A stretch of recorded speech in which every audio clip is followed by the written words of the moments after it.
Azalia, tengok ni, Fahid cakap buruk dekat orang. Ini dia dikira buli cyber. Ish. Jom kita pergi tegur dia nak? Jom.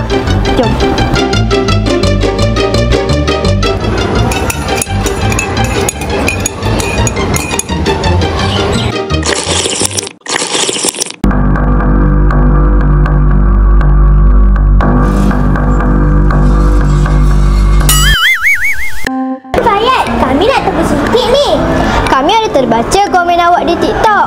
Awak tak boleh tau menghina orang suka hati. Tak baik tau. Jangan buat lagi tau. Oh, saya minta maaf. Saya janji saya takkan buat lagi. Kalau kita buli cyber, kesannya ialah Mangsa boleh berasa sedih, takut, marah, kecewa atau tertekan. Boleh menyebabkan kehilangan keyakinan diri dan rasa rendah diri.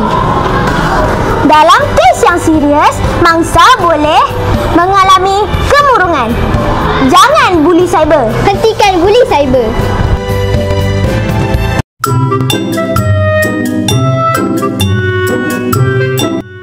Kenapalah kau main bukan-bukan? Tak elok lah.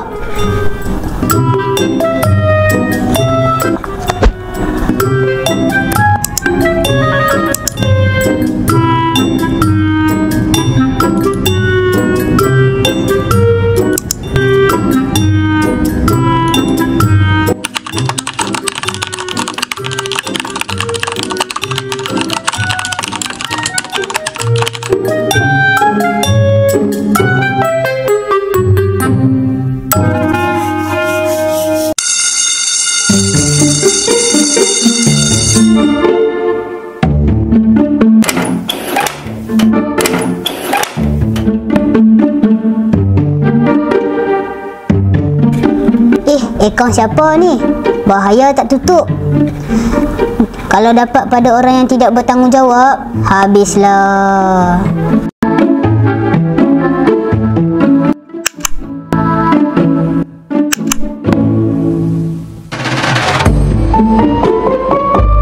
Selepas menggunakan laptop, kita perlu shutdown untuk menjimatkan elektrik.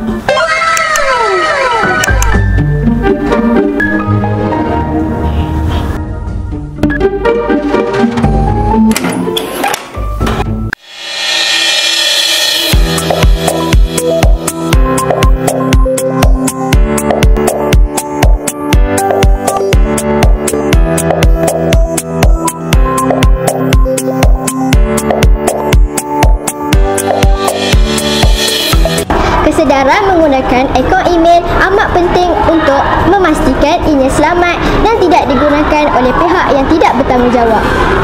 Antara ciri-ciri keselamatan ialah kata laluan yang kukuh, seperti menggunakan kata laluan yang sukar diteka.